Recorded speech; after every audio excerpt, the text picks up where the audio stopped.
We all have a purpose. My purpose is to help you find yours. Allow me to introduce you to these compelling individuals that took the necessary steps to find theirs. The most important step is to know you.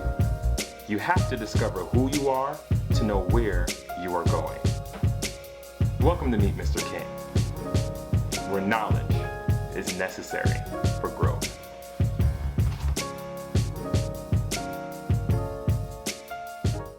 Good afternoon. Welcome to Meet Mr. King, where knowledge is necessary for growth. Today's interview is brought to you by, for accident, slip, or fall, don't forget to call Miller and Jacob. They can be reached at 877-891-4858. Today, we have another excellent guest with us, Mr. Damien McKnight.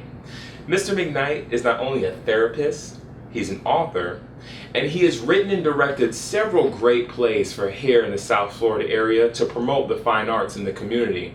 I can't wait to jump in there and see what we got and see what got him started. But first and foremost, I want to thank you, Mr. McKnight, for sitting down and speaking with me, Mr. King. We greatly appreciate it. Thank you. I really appreciate it too. So please tell me, where did Mr. McKnight get his start? As far as writing, I was actually at a new job and they had the orientation. Very, very bored.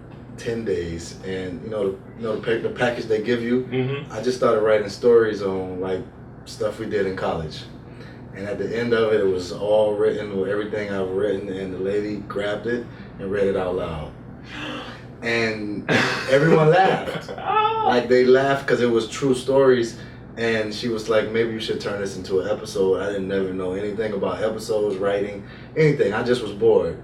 And I sat home and I wrote my first play. It was actually called Little Haiti, The Untold Story. Okay. Because I grew up in Miami in the 80s when the Haitian-American conflict was going on. Right, a lot of people ain't really talk about that, but I just never understood it because I felt like we were all, same color, and why are we fighting and why are they underneath us, Nice. So me being American, I just didn't understand. And I wrote the story and I sent it to some friends, and some of them called me back crying because it really reopened a lot of things that they've dealt with. Guys who went off to school, played football, basketball, it was something in their past that, it brought back. So I didn't have the money to do a movie, so I did a stage play. That is excellent. So did you ever have a passion for writing prior to sitting in this orientation class and writing a play? Yes, I used to write poems. I was like with the girls on birthdays when guys go get. We got something in common, trust me when I tell you. Instead of going to get the card, I made it a little more personal, so it was cool, but that was how it took off, and I just fell in love with it. Nice. Mm-hmm. So speaking of education, so you did go to school, became a therapist. Yeah. Was education something that was important in your family household, and your parents pushed you more to do that, or was that something you decided you wanted to pursue? I grew up with my grandmother, so she always, school, you can't miss school. I had perfect attendance. I was one of those kids. Nice. But, I played basketball also. Okay. So when I went off to school on a scholarship, I didn't want the college to use me because I had seen too many guys have no more eligibility, but they have no degree. Right. So I made sure I got my degree, and between basketball and managing everything else, that was priority, getting the education. So. And I noticed that's the same theme within your plays as well. Mm-hmm. You've written a few plays, and I noticed that it's for all ages, Yes. and education is such a key piece for you. Is that mainly because of your background, or something inside of you was like, you know what, I want to make sure that these kids learn when you come out to see my shows? Definitely. We call it, it's not just entertainment, we call it edutainment, where you come and you get entertained and you also learn something.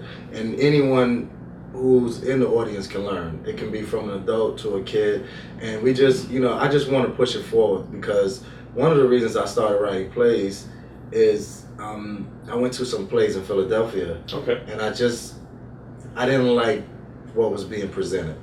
By most of the plays, I couldn't finish them. I would leave early, like they weren't good. Stereotypical, funny stuff that I just thought we could do better. Nice. And I sat down and wrote a play, and I wrote about what I knew, which was relationships, and you don't have to do shenanigans to make people laugh, so that worked. love this man already. So I noticed a lot of your shows, you know, they're always packed, they're always sold out, so that certainly shows to your genius. How do you keep it fresh when you have some of those return audiences coming back? How do you keep those shows fresh? Oh, it's a lot of pressure. Trust me. I always try to switch it up. I stay into the romantic comedy genre, but I switch up stories because you can't bring the same thing to audiences in Miami. Right. They'll be like, no, we seen something close to this. And they'll tear you apart. Yeah, so I switch it up. Like one of the plays was The Prenup. That's about marriage. You know, and then I had another one called Organic Love, which was totally different. Then I had one called Where's the Love, which focused on a guy trying to make it out and his friends and everybody else in the neighborhood holding him back.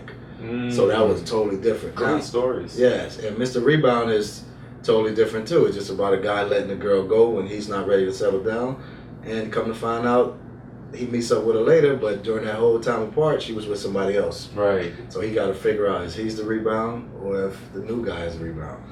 Oh, that's classic. I actually been through that. You see, everyone has been through that at least once or twice. And again, it's taking stories that we've gone through before and then just bringing them to a larger audience. And, you know, I appreciate you being able to handle that pressure. There really is a lot. And that's why I try to go back to kids and tell them about, you know, hard work and working on your craft and making sure that you understand, you know, what you do and where you start as a person. It all comes down to you at the end of the day. When you're making this and you're taking the pressure, did you ever have someone that mentored you or that inspired you, that helped you out along the way? Well, I like to watch from afar, you know, because I got started a little late. I've only been writing for 6-7 years. Wow. Yeah, so I jumped right in. You know, I took advice from other people, but one of the main things was just write. Just write, and put it out there, even if it's bad, because that's the only way you learn. And some people are scared to put stuff out because it's not perfect. Right. But it'll never be perfect if you don't know what's wrong with it. Right. So I had friends around me who were just like, that doesn't work. Wow. You see? And it will hurt. You had that honesty around you, and that's what you really need, and that's what I appreciate, especially being in this entertainment business. You got a lot of yes men, but when you have those solid people near you to tell you that's not going to work and this is what's going to work, then you're on your way. I wrote a basketball movie that a friend of mine wanted me to, you know, write. I wrote 70 pages, and I was starting to do the second part of it, and he called and said, "Hey man, that didn't work." He said, "You might have to start over." Can't start over. I can't imagine. I have to keep going. Right? Make changes, but I can't. No, we're not gonna go back to this. We're not gonna take back that time. Not at all. And it hurt for him to say that, but it ended up being some of my best work. Nice. You know what I mean? Because I had to go back and edit, re-edit, and keep going. But you know, I'm glad I got friends like that.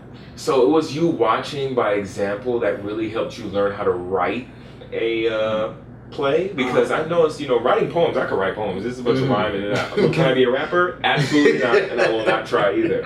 But how do you learn how to write plays? Well, I did a lot of saying it out loud so that you can hear, do people really talk like that? Right. So I was real big on dialogue. Whereas a lot of people, and I didn't go to school for it, which kind of helped me. Exactly. Because you kind of get in a box when you go to school. Really? And it's like, I'm scared to go outside the lines because this is not what they taught me. Okay. But with me, I can go all over here, be all over the place, because I have no structure. You can learn structure, but the creativity part, that's something that you either have or you don't. Right. Yeah, so the first Little Haiti movie that I wrote was 160 pages. No structure, no anything. And a friend of mine gave it to an actress in LA, and she said, "Hey, he needs a lot of structure, but I finished it." That was my goal every time I wrote at the beginning. If you finished it, hey, you got it. Yeah, I don't care what you think about it. That makes the fact that you sat down and read it. So it looks like you have learned a lot of lessons using trial and error. Yes. What are some of the obstacles that you've gone through that you've used to catapult you, or take as a learning lesson, I should say? Well, you have to find as many things you can do on your own, because when you bring people in, you don't know like their vision. They don't know your vision. Right. So sometimes you're not on the same page. They will never love the product as much as you do. Right. So, because I learned how to edit I did my first project. The guy was supposed to edit, and he had moved on to another project. Okay. So he edited mine real quick, and then I said, "Hey, we got to change some things," and he was kind of like, I'm kind I got paid. I'm kind of Right. Oh, I can imagine. So I just told him, hey, just let me learn. Let me come to your house, and you don't have to do nothing. Just let me learn. And he was like, perfect. You already paid me. Paid me, so hell, I'll tell you, right? Yep. No, yeah, okay, that's gonna work. Okay. And that's the best thing I ever did, because now when we film stuff, I edit everything. Nice. And I got better at that also. But if I didn't know how to edit, I wouldn't film nearly as much stuff as I film now. Oh, see, I know it's a lot of common themes, and especially with a lot of people that I interview, passion, vision, hard work, determination. When I go speak to kids, I want them to understand these same principles when you're chasing your purpose. Because honestly, at the end of the day, we're all meant to do something here in this world, and you got to find it on your own. Exactly. Just let the kids know. If you can give any advice, what would you give those kids that is out there right now, sitting in school, telling themselves, what's going to be next for me? How do they take that first step to go ahead and pursue their passion? I think you just got to step out and do it. You have to go out and try. You will never know how good you are until you try. And that's like everybody started at the beginning, regardless of what you do. Nobody just came out and were the best at what they did. So you have to just try, and don't worry about TV and stereotypes and anything. Just try it, because you never know. All it takes is for one person to say, hey, I want to get behind that. You know what I mean? So Mr. McKnight, you hear that, kids? Try. If you don't try, you'll never know. And this is exactly why I wanted you to hear from the man himself. I wish you nothing but the best. I'm a full supporter of everything that you do, and I can't wait for Mr. Rebound. You guys, you have to check out this man's shows. They are absolutely hilarious, and he's been doing this for quite some time, and they've only been getting better.